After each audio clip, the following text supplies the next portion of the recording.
안녕하세요. 오늘도 사연살롱을 찾아주셔서 감사합니다. 저는 새 아이의 엄마이자 남편과 함께 3대째 닭곰탕집을 운영하고 있는 50대 여자입니다. 3대째 내려오고 있으니 저희 가게도 꽤 역사와 전통이 있는 그런 곳처럼 느껴지는데요. 남편의 할머니가 5남매를 홀로 키우기 위해 시작해 나중엔 시어머님에게 물려받으셨고, 저희는 딱히 물려받은 것은 아니었지만 남편이 돌아가신 어머니를 그리워하며 지금까지 그 맛을 유지하며 장사하며 마음을 쏟고 있는 곳이에요. 저희 시어머니가 워낙에 자리를 잘 잡아놓았고 또 동네에서 인심 좋기로 유명하셨기 때문에 단골이 정말 많았거든요.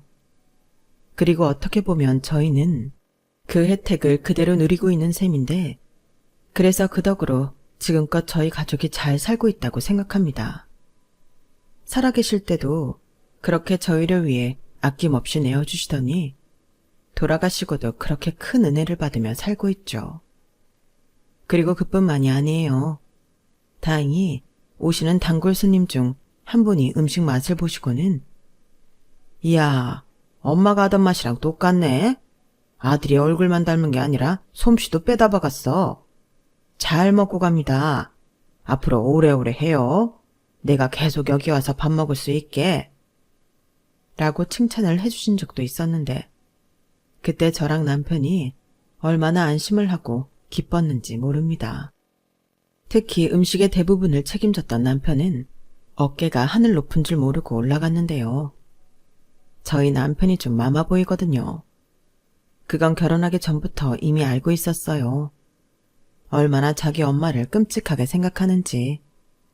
저런 남편이랑 살면 내 속만 터질 것 같아 헤어질까도 여러 번 고민했는데, 역시나 착한 남자가 이상형인 저는 남편과 헤어질 수가 없었죠. 저희 남편은 요즘 세상에 보기 힘든 참 착한 사람이거든요. 바로 본론으로 들어가자면 남편은 시어머니의 친아들이 아니었습니다. 그렇다고 친자식이 없었냐고 물으시면 그것도 아니었는데요. 시어머니에겐 남편보다 4살 1살 많은 두 아들이 있었어요. 그리고 저희 남편의 친어머니는 시어머니의 아주 절친한 친구셨는데, 미혼모로 남편을 낳고 혼자 어렵게 키우시다 안타깝게 사고로 갑자기 돌아가셨어요. 당시 남편은 14살이었는데 한참 사춘기의 사내아이를 대신 맡아 키우겠다고 하는 친척은 없었다고 하더라고요. 그때 가족도 아닌 저희 시어머니가 이 안타까운 사정을 알고 저희 남편이 상처받고 삐뚤어질까 염려해 당신이 나서셨는데요. 그렇게 저희 남편은 피 한 방울 섞이지 않았지만 시어머니의 막내 아들이 되었어요.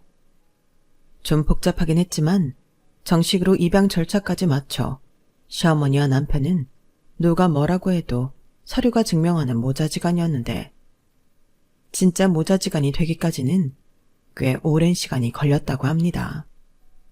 사실 저도 아이 키우는 엄마로 시어머니도 대단하다고 생각하지만 마음을 쉽게 열지 못했을 어렸던 남편 마음도 이해가 가요. 친엄마와의 갑작스런 사별도 받아들이기 힘든데 그 자리를 다른 사람으로 채운다는 게 쉽지 않았겠죠.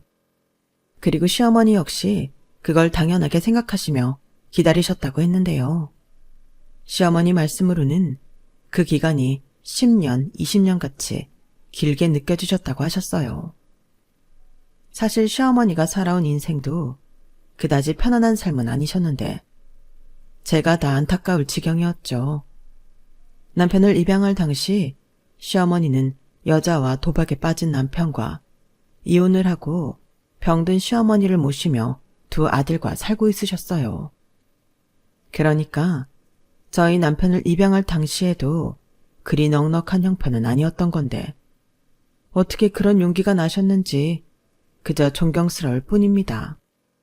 거기에 남편이라도 순조롭게 따랐으면 좋으련만 그렇지도 않았다고 했는데요. 정식으로 시어머니의 아들이 되었음에도 그걸 받아들이지 못하고 시어머니를 거부했대요. 그래서 반기지도 않는 큰아빠 집에 가서 온갖 눈치와 구박을 당했다고 했는데 저희 남편이 고집이 엄청 세거든요. 그래서 눈칫밥을 먹느니 차라리 굶겠다며 버티다 영양실조로 쓰러져 시어머니 손에 억지로 끌려 처음 닭곰탕을 먹게 되었다고 했어요. 처음엔 거부했지만 닭곰탕이 너무 맛있어 보여서 손이 저절로 움직였는데 첫 숟가락을 뜨니 그 다음부터는 멈출 수가 없더랍니다.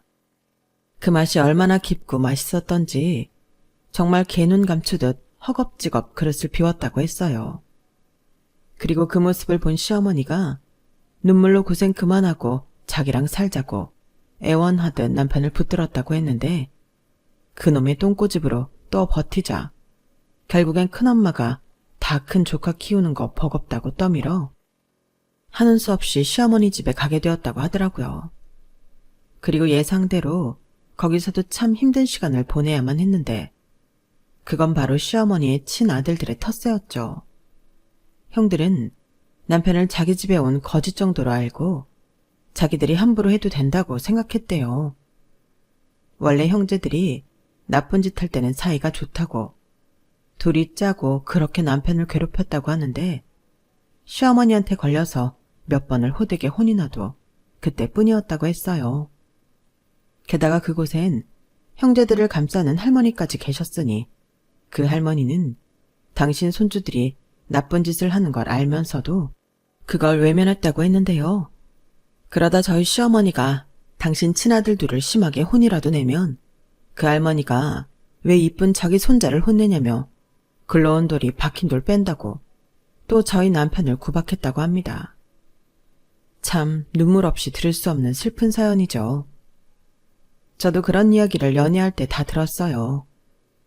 보통 여자들이면 저런 얘기를 좋아하지 않을 텐데 남편은 숨기는 게 싫다고 얼마 만나지도 않은 저에게 저런 어마무시한 사연을 전부 털어놓더라고요.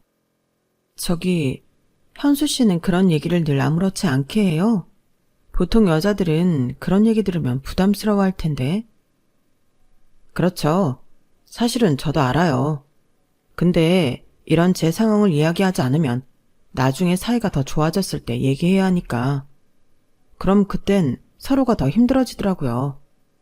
그래서 부담 느끼실 거 알지만 이렇게 얘기를 먼저 드리는 거예요. 혹시라도 제 이야기를 듣고 저 만나는 거 조금이라도 불편하시다면 저 안 만나주셔도 됩니다. 아, 그래요? 그럼 뭐 하나만 물어봐도 돼요? 네, 물어보세요. 현수 씨는 제가 별로예요? 네? 저도 현수 씨 마음을 알아야 결정을 하죠. 사실 좀 놀랍기는 한데 집집마다 사정은 다 있는 거고 지금 당장 중요한 건 내 앞에 있는 사람이 어떤 사람인지 그리고 그 사람이 나에 대해 어떻게 생각하는가 인 것 같아서요. 남편은 그때 제가 한 질문에 한 대 세게 얻어맞은 기분 같다고 했어요. 대부분의 여자들은 저렇게 말하면 앞에서는 괜찮다고 하고 며칠 내로 연락이 끊기거나 다른 이유를 말하며 그만 보자고 하기가 일쑤였는데 저런 질문을 하는 여자는 제가 처음이었다고 했거든요. 그리고 그 매력에 빠져 지금까지도 저에게 헤어나오지 못하는데요. 아마도 그래서 마마보이지만 저 남자를 버리지 못했던 것 같아요. 나라는 사람을 저 남자만큼 사랑해줄 수 있는 다른 남자를 못 만날 것 같았거든요. 그래서 처음부터 저는 남편의 다소 복잡한 집안 사정을 다 알고 있었는데 그 사연이라는 게 들으면 들을수록 너무 감정이입이 되어 화가 났어요. 그리고 그런 환경임에도 시어머니는 남편을 당신 막내 아들이라며 절대 놓지 않으셨는데요. 심지어 모든 것이 다 불만이던 남편이 친구와 크게 싸워 시어머님이 학교에 불려간 적도 있었지만 그걸로 남편을 혼내기는커녕 남편 마음을 확 돌려놓았다고 했는데 그때 남편은 꽤나 충격을 받았다고 하더군요. 나는 그때 우리 어머니가 나 때문에 무릎을 꿇고 엎드려서 죄송하다고 우는 모습에 많이 놀랐어. 친아들도 아닌데 그럴 필요가 없잖아. 그래서 내가 왜 이렇게까지 하냐고 화를 냈었는데 그때 어머니가 그러셨어. 원래 자식이 잘못한 일은 전부 그 부모가 잘못한 거라고. 그 소리 듣는데 정말 미치겠더라. 저 착한 사람은 분명 잘못이 없는데 나 때문에 저러고 있으니까 당장 죽을 것 같아서. 그때 결심했지. 평생 나 때문에 무릎 꿇게 하지는 말아야겠다고. 아마 그게 시작이었던 것 같아. 그때가 내가 중3 1학기였는데 많이 늦었지. 그래도 나 그때부터 열심히 살았어. 공부도 해서 인문계도 가고. 남편은 그날 이후 완전히 새로 태어났다고 했어요. 지금의 어머니한테 잘하는 게 돌아가신 친엄마를 위한 일이라고 생각하게 되었다고 하더라고요. 그래서 공부도 열심히 했고 거의 그 학교의 전설 같은 기적이라고 했는데 1년 동안 성적을 엄청 올려서 인문계를 갔다는 거 있죠. 그뿐만이 아니었어요. 고등학교 가서도 사교육 없이 늘 상위권 성적을 유지했다고 했는데 그래서 배다른 형제들에게 더 미움을 받았죠. 시어머니가 공부 잘하는 막내 아들이라고 저희 남편만 그렇게 챙기셨거든요. 나는 그때 형들 마음 이해했어. 갑자기 나타난 놈이 공부 좀 한다고 자기들 엄마를 뺏은 거나 다름없으니 열받았겠지. 어쩜 또 그런 일에는 이해를 잘해? 중2 때까지는 싸움만 잘했다며. 그 성질은 도대체 어디로 간 거야? 어디로 갔겠어? 다 내 안에 있지.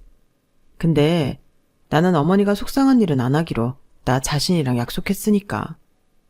그때 어머니가 할머니 때문에 눈치를 많이 보셨거든. 그래서 그냥 내가 당해주는 게 속 편하다고 생각했어.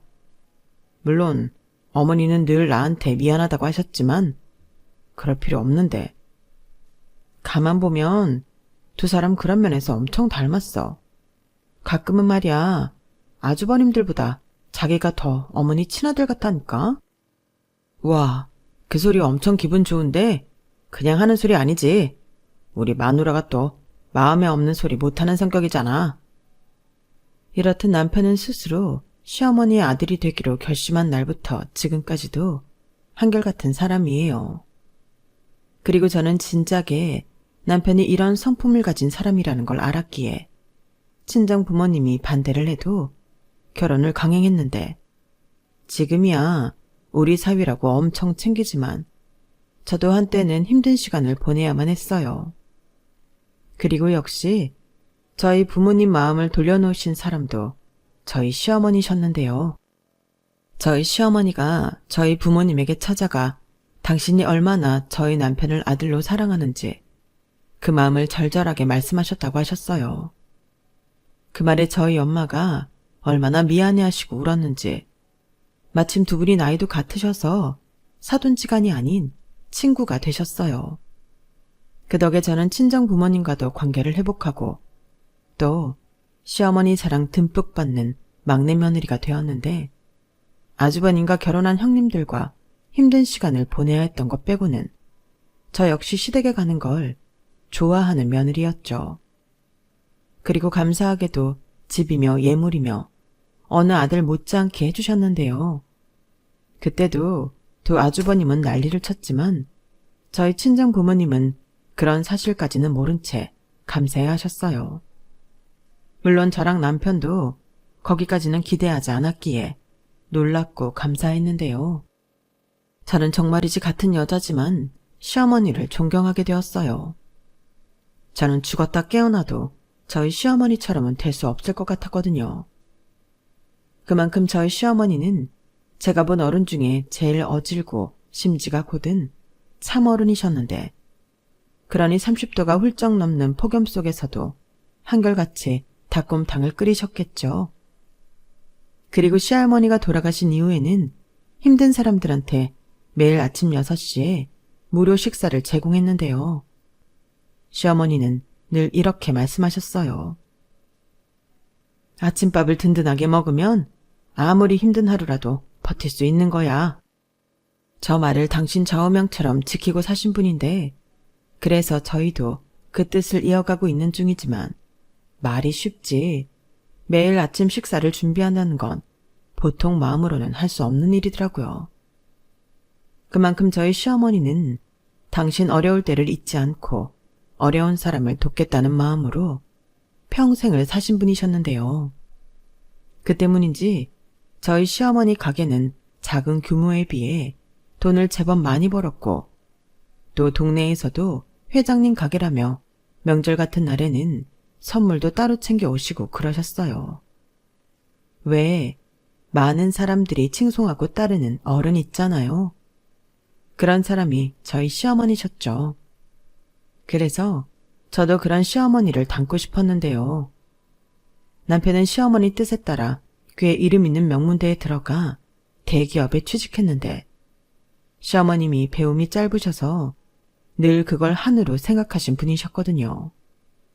그에 반면 시어머니의 친아들 둘은 누굴 닮았는지 공부머리는 정말 없었는데, 큰 아주버님은 겨우 고등학교를 졸업했고 작은 아주버님은 학교를 하도 안 가서 중간에 잘렸을 정도였죠. 그래서 대학 등록금도 저희 남편만 대주게 되셨는데요. 두 형제들은 그것도 불만이 많았대요. 친아들도 아닌데 왜 그런 큰 돈까지 해줘야 하냐며, 자기들도 대학 등록금만큼 돈으로 주라고 강분하며 입에 거품을 물고 덤볐다고 했는데, 그 못된 버릇을 고치지 못해 시어머니가 살아계시는 동안 내내 돈 타령을 했어요. 정말 남보다도 못하게 두 형제가 똑같이 한 푼이라도 더 받아내야겠다는 생각밖에 없어 보였어요. 그리고 저라면 당연히 주지 않을 돈이지만 시어머니는 이상하게 그 돈을 각서 한 장 받고 쉽게 내어주셨어요. 그리고 그 뒷배경은 나중에 알게 되었죠. 글쎄, 시어머니는 당신이 돈을 주지 않으면 못난 형들이 남편과 저에게 그 안갚음을 할까봐 저희한테 해코지를 하지 않는다는 각서를 받고 돈을 주셨다고 하셨어요. 그 각서에는 돈을 받고도 동생한테 해코지를 하면 그 뒤로는 그 어떤 돈도 받을 수 없다는 내용도 있었는데, 그 내용 때문인지 두 아주버님이 딱히 저희 부부에게 싫은 소리를 하거나 연락을 하는 일은 없었어요. 그래서 그런 내막이 있는지는 꿈에도 몰랐는데, 나중에 그 사실을 알게 된 저희 부부가 왜 그렇게까지 하셨냐고 속상해서 따져 물었죠. 그리고 그때 시어머니는 이렇게 말씀하셨는데요. 쟤들 돈에 미친 애들이야. 저런 애들한테는 돈으로 해결하는 게 제일 쉬운데 뭐하러 어려운 선택을 하니? 괜히 딴 생각하지 않게 그냥 돈이나마 분치워주고 말아야지. 그럼 어떡해. 저런 것들도 다 내 자식인데 내가 책임져야지. 저는 그 말을 듣고 시어머니도 시어머니지만 저도 점점 두 아주버님에 대한 악감정이 생겼어요. 그도 그럴 게 돈을 받아간 아주버님들은 며칠도 못 가 그 돈을 전부 다 쓰고 또 손을 벌리기 일쑤였는데, 그때부턴 뻔뻔하게 돈을 주지 않으면 저희에게 찾아가 그 돈을 달라고 하겠다고 협박까지 하던 인간 말종이었거든요. 그러면 또 그 협박 때문인 건지 시어머니는 싫은 내색 한번 하지 않으시고 돈을 줬다고 했는데, 돌아가시고 제가 챙긴 각서만 해도 좋기 200장은 넘었어요. 그 중에는 100만 원 같은 소액도 있었지만 1000만 원 같은 고액도 있었죠. 정말 그런 거 보면 자식이 아니라 왼수라는 말이 딱 맞아 떨어지는데, 시어머니는 그것 또한 당신의 책임이라고 생각하셨어요. 저희 남편에 대한 마음도 마음이고 두 친아들에 대한 미안함도 있었으니 그렇게라도 해주고 싶으셨던 게 아닐까 생각하게 되더라고요. 전에 듣기로 시어머니가 시아버님 때문에 너무 힘들어서 당시 어렸던 두 아들을 제대로 챙기지도 못했는데, 어느 날 갑자기 하루아침에 뚝 떨어진 남편에게 지극정성의 모습을 보고 배신감을 느꼈다고 했거든요. 솔직히 공감해주기 싫은데 그건 또 그럴 수 있겠다 하는 생각이 들었어요. 그러니 당사자인 시어머니 마음은 더했을 것이고, 그래서 이해가지 않던 시어머니의 행동도 납득할 수 있었는데요. 그럼 또 이런 의문이 들었어요. 무엇이 그토록 시어머니로 하여금 남편을 지키고 싶었을까 궁금해졌죠. 그래서 몇 번 시어머니에게 여쭤본 적이 있었는데, 그러면 시어머니는 긴 말은 하지 않으셨지만 자기가 남편의 친모인 친구에게 너무 많은 것을 받아 그걸 갚는 거라고 하실 뿐이었어요. 어떤 사연인지 너무 궁금하지만 남편도 저도 그 사연까지는 모릅니다. 시어머님이 말씀을 해주지 않으셨거든요. 그리고 언제부터인지 그건 그냥 당신이 죽을 때까지 말하고 싶지 않은 비밀이겠거니 하고 묻지 않게 되었는데요. 그렇게 위태롭지만 나름 저는 시어머니의 사랑도 받고 남편 사랑도 받으며 새 아이의 엄마로 살았어요. 당시에는 남편이 회사에 다녔고 저는 셋째를 낳으면서 도저히 직장을 다닐 수 없어 전업주부가 되었는데, 그래서 시어머니와 많은 시간을 함께 보낼 수 있었죠. 이런 말하면 좀 저희 친정엄마가 서운할 수 있는데 저는 오랜 시간 함께 산 친정엄마보다 시어머니가 더 좋았어요. 늘 딸이 없어 서운했는데 제가 당신 딸 같다고 하셨고, 제 위로 두 형님이 있지만 워낙 두 형님은 당신들 남편이랑 똑같은 사람이라 정을 주고 싶어 하지 않으셨거든요. 그래서 저도 가게 일을 많이 도왔고 시어머니는 저희 아이 육아를 많이 도와주셨는데 그걸 또 남편이 참 고마워하더라고요. 보통의 며느리들은 자기 형수처럼 시어머니에게 부담을 느끼고 무언가 바라기만 하는데 저는 그게 아니라서 자기가 너무 뿌듯하다고 입에 침이 마르도록 얘기할 정도였죠. 그리고 저는 남편의 그런 칭찬이 좋았는데요. 그래서 더 홀 시어머니를 챙기고 싶었어요. 나중에 아이들 더 크면 우리 둘이 산이고 바다고 사막도 가고 만리장성도 가자고 그렇게 약속을 했는데 그 약속을 지키기도 전에 일이 생기고 말았어요. 저희 시어머니가 쓰러지셨거든요. 워낙에 마르셨어도 건강과 체력만큼은 웬만한 남자보다 낫다고 생각했던 분이셨는데 병원에서 검사를 하니 췌장암 3기라고 했어요. 췌장암 자체가 워낙 초기 증상이 없고 통증이 생겼을 때는 예후가 좋지 않다고 했는데 저도 남편도 가슴이 철렁하고 내려앉았죠. 그런데 무슨 생각이신지 시어머니는 놀란 기색도 없이 담담해 하셨어요. 오히려 저랑 남편의 손을 잡아주며 엄마 괜찮아 라고 하셨는데 뭐가 괜찮냐고 남편이 무너져 울더라고요. 저도 그 모습에 같이 주저앉아 울었어요. 제대로 된 효도도 아직 못했는데 이게 무슨 날벼락인가 싶었고 하늘이 원망스러웠어요. 그래도 희망의 끈을 놓고 싶지 않았어요. 뭐든 할 수 있는 건 다 하고 싶어서 적극적으로 수술이든 항암이든 하자고 했는데 병원에서는 수술도 쉬운 케이스가 아니라고 하더군요. 결국 일단 항암을 하기로 했어요. 항암에서 효과를 보고 체력을 키우면 수술도 할 수 있고 그러면 지금보다는 희망적이라고 해서 그렇게 하기로 했는데 생각보다 시어머님이 항암을 힘들어 하시더라고요. 정말 무섭게 살이 빠지는데 원래도 살이라고는 하나 없는 몸이라 더 안쓰러워 보였어요. 거기에 먹는 것도 전부 토하셨기 때문에 항암도 중단되었는데요. 의사 선생님이 조심스럽게 집으로 모시는 게 좋을 것 같다고 했죠. 말이 집에 모시라는 거지 병원에서는 해줄 게 없다는 소리였죠. 그날 저도 시어머니 몰래 많이 울었어요. 가졌던 희망의 불씨가 꺼져버린 듯 모든 것이 절망이었는데 그때 말없이 시어머니가 제 손을 꼭 잡아주셨어요. 그때 손에서 따뜻한 온기가 느껴졌는데 그냥 아무 말씀 없으셨지만 그게 저에게 괜찮다고 하시는 말씀인 것 같았어요. 그래서 저도 그 손을 꼭 잡아드렸는데 시어머님의 입꼬리가 살짝 올라갔어요. 힘든 가운데도 웃어주시는데 내가 무너지지 말아야겠다고 다짐했죠. 그래서 집에 와서도 참 극진히 모셨어요. 가게는 새벽부터 점심때까지만 제가 맡아서 했는데 남편이 회사를 그만두고 가게와 시어머니 병간호를 하고 싶다고 하더라고요. 처음엔 반대했는데 나중엔 그러라고 했네요. 나중에 후회하지 않도록 남편에게 뭐든 하고 싶은 대로 하라고 했는데요. 그때 저희 가족은 분명 힘든 시간을 보내고 있었지만 어느 때보다 많이 웃고 서로를 챙기며 의지했어요. 그동안은 새아이 중심으로 살던 저희 집은 시어머니 중심으로 살게 되었죠. 그리고 남편이 형들에게 어머니가 췌장암으로 아프다는 연락을 했음에도 시어머니를 찾아오는 아들과 며느리는 단 한 명도 없었는데요. 남편한테 그랬답니다. 야, 우리까지 엄마 간병은 안 해도 되잖아. 막말로 은혜는 네가 입었지. 이참에 너도 제대로 은혜 갚아.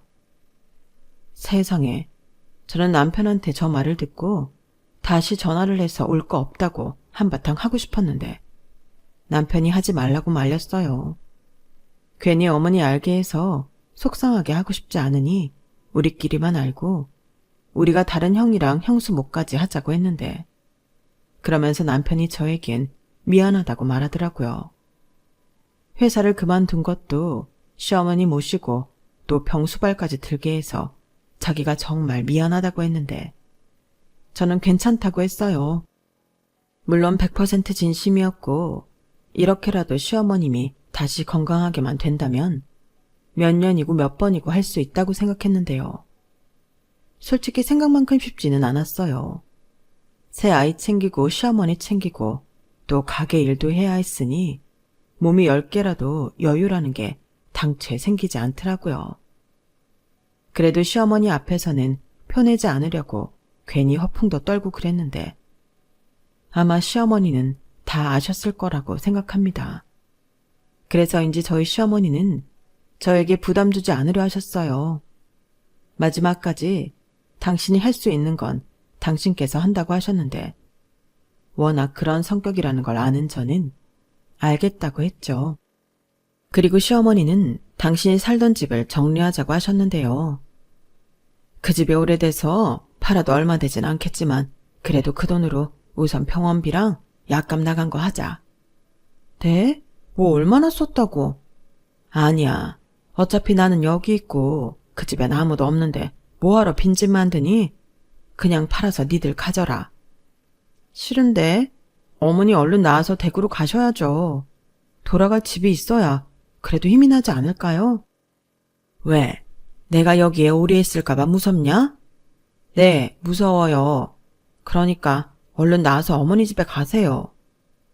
저는 괜히 장난처럼 말했지만 정말 그랬으면 했어요. 그리고 노파심에 그 집을 팔아 저희가 가지면 두 아주버님 내외가 가만히 있지 않을 것 같았는데 제 우려는 현실이 되었죠. 어느 날 큰형님이 전화를 하셨는데요. 생전 저한테 따로 연락하는 법이 없으셨는데 그날은 연락을 해서 이런 말을 했어요. 저더러 아픈 시어머니 뒤에서 재산 빼돌리는 장난질 할 생각은 하지도 말라고요. 그러면서 막내 서방님은 말이 서방님이지 피 한 방울 안 섞인 남이잖아. 그런데도 학비대서 키우시고 장가갈 때 집도 해주시고 받을 거 이미 넘치게 받았으니 여기서 더 같이 생각하면 안 되는 거지 동서? 내 말 무슨 뜻인지 알았지? 내가 생각해봤는데 괜히 딴 마음 품을 것 같아서 라고 한 번 더 몫을 박는데 진짜 없던 정도 뚝 떨어졌어요. 염치도 없이 자기는 아픈 시어머니 외면하면서 저런 말을 하다니 기가 차서 누굴 지금 동급으로 생각하냐고 확 전화를 끊어버렸죠. 저랑 남편 모두 정말이지 시어머니 재산에는 1원도 관심이 없었거든요. 그리고 나중엔 둘째 형님도 전화해서 똑같은 말을 하는데 그때는 그냥 너무 짜증나서 저도 형님들이 자꾸 이런 식으로 저 긁으시면 없던 욕심도 생길 것 같은데요. 어디 한번 정말 마음 먹어볼까요? 어차피 지금 시어머니랑 같이 지내는 건 전데요. 라고 맞불을 놨더니 두 형님들이 조용해졌어요. 다만 두 아주버님은 제가 시댁재산에 눈이 뒤집혔다며 저희 남편한테 마누라 단속시키라고 연락을 한 것 같은데 남편이 헛소리 그만하고 형들이나 마누라 단속하라고 똑같이 말했다고 하더라고요. 그땐 우리 둘 다 어찌나 속이 시원하던지 그것들한테 한 방 먹였다고 생각했는데 그게 결국엔 불난집에 기름을 부은 꼴이 되었어요. 저희가 중간에서 어떻게 할까봐 그동안 참 많은 일을 했더라고요. 시어머니 집은 큰아주버님이 시어머니 위임장을 허위로 작성해 팔아버렸고 또 다른 재산이 있는지 은행과 부동산 같은 곳을 다니며 샅샅이 뒤지기 시작했는데 저희는 그런 일이 벌어지고 있는지도 까맣게 몰랐어요. 그저 시어머님이 얼른 나으셨으면 좋겠다는 그 바람 하나밖에 없었는데 수술과 항암도 없이 3년을 버틴 시어머니는 결국 저희 곁을 떠날 준비를 하셨어요. 집에서 드릴 수 있는 진통제로는 버틸 수 없었는데 결국엔 중환자실로 옮기게 되었죠. 그때였어요. 시어머님이 제 손을 잡아주셨는데 저도 얼른 그 손을 덥석 잡았죠. 근데 제 손에 무언가가 느껴졌고 시어머니는 힘겹게 저랑 남편에게 가까이 오라고 하더니 아가, 이거 꼭 챙겨라. 그동안 고마웠다.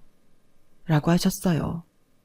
그 말에 저도 남편도 그게 마지막 말이 될까봐 참 많이 울었는데 상황이 너무 급박하다 보니 시어머님이 주신 건 안중에 없게 되었어요. 그저 중환자실로 가시면 못 볼까 마음만 졸였는데 그때 연락을 받고 저희 친정엄마가 헐레벌떡 달려오셨어요. 어찌나 급하게 오셨는지 신발 한 짝이 없었는데 저희 친정엄마도 시어머니가 중환자실에 계시는 내내 매회 면회를 하며 울고 또 우셨어요. 다 늙어 친구가 생겨 좋았는데 이렇게 가면 자기는 외로워서 어쩌냐고 그동안 장사한다고 놀아주지도 않았으면서 이렇게 먼저 가는 게 어딨냐고 우시는데 거기 있는 간호사 선생님들이 전부 다 우시더라고요. 하지만 시어머니는 중환자실로 옮겨진 후 의식이 거의 돌아오지 않으셨어요.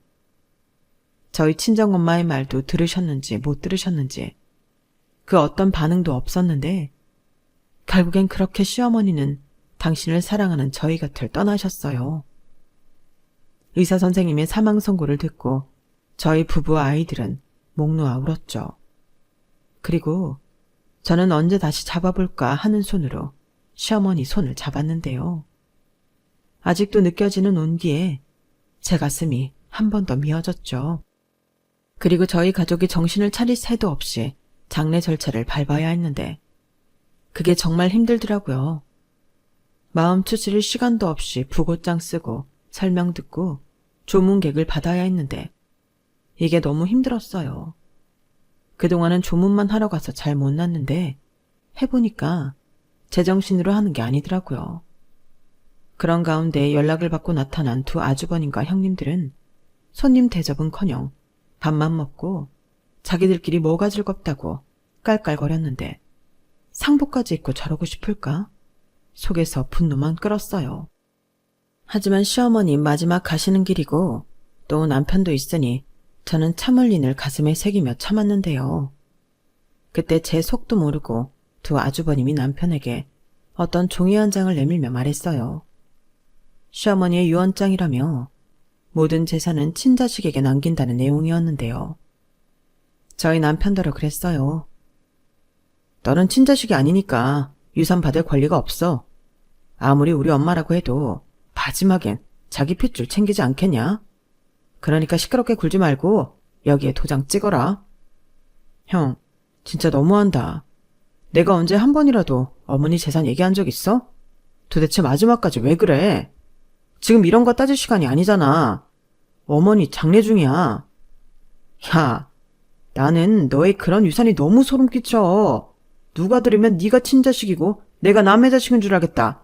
쇼 그만하고 이제 다 끝났으니까 그 상복도 벗고 꺼져라. 억울하면 소송해. 형, 왜? 소송하면 질 것 같냐?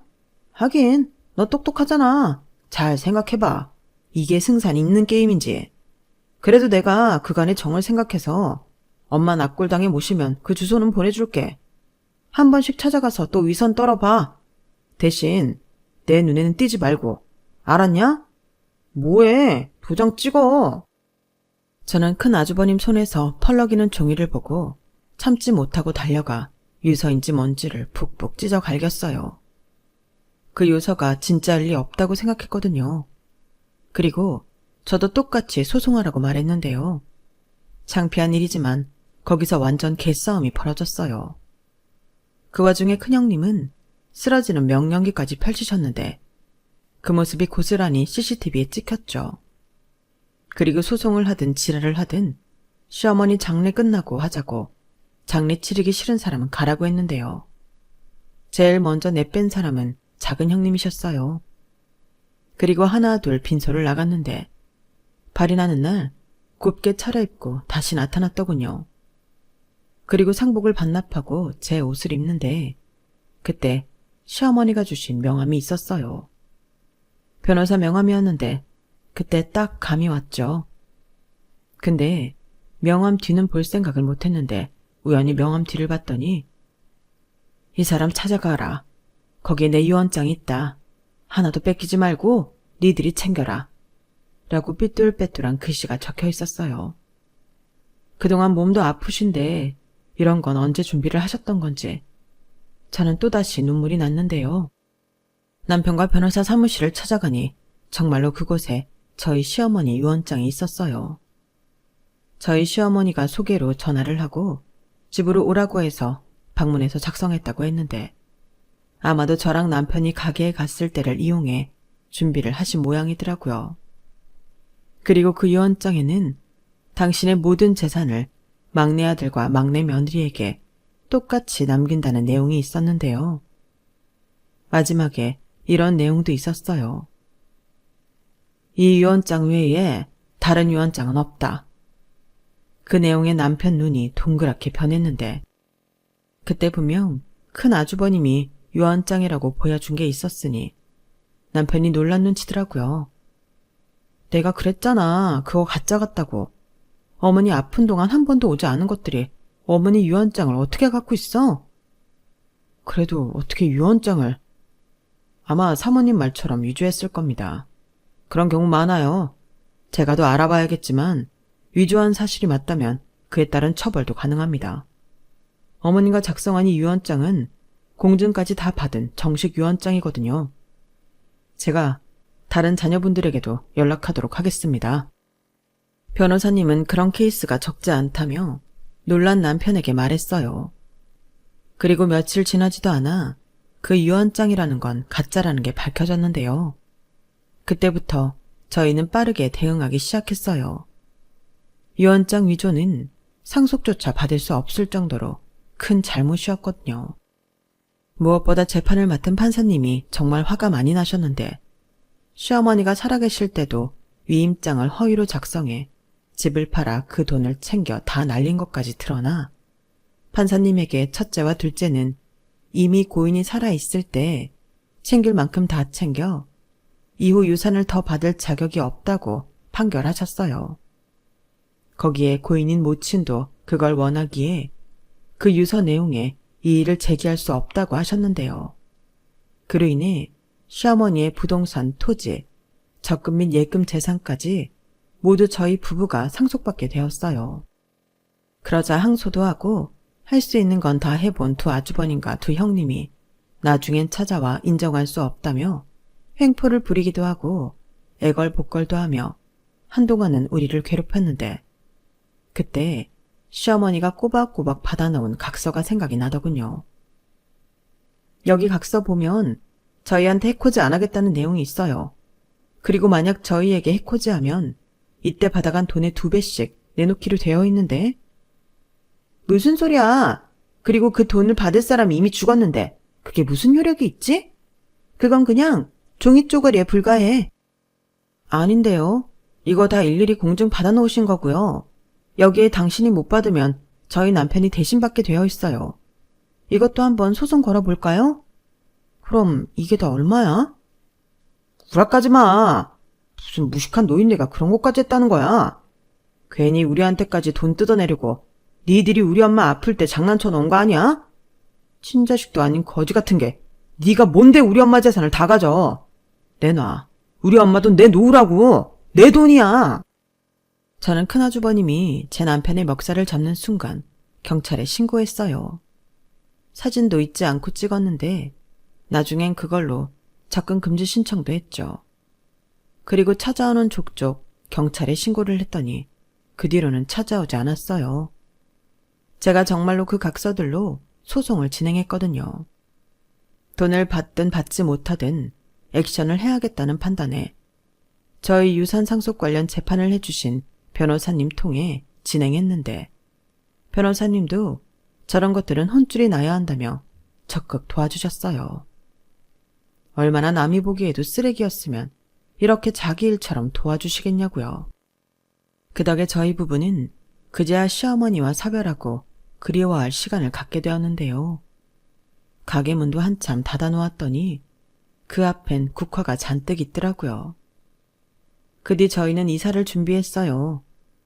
솔직히 시어머니의 흔적이 남은 곳이라 고민을 많이 했는데 아무래도 아주버님들이 또 언제 찾아올지 몰라 이사를 하는 게 낫겠더라고요. 저희도 보호해야 할 아이들이 있으니까요.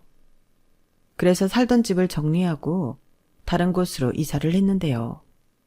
시어머니 가게 자리가 또 재개발 확장이 되면서 저희는 가게를 다시 오픈하기 전에 정리해야 했어요.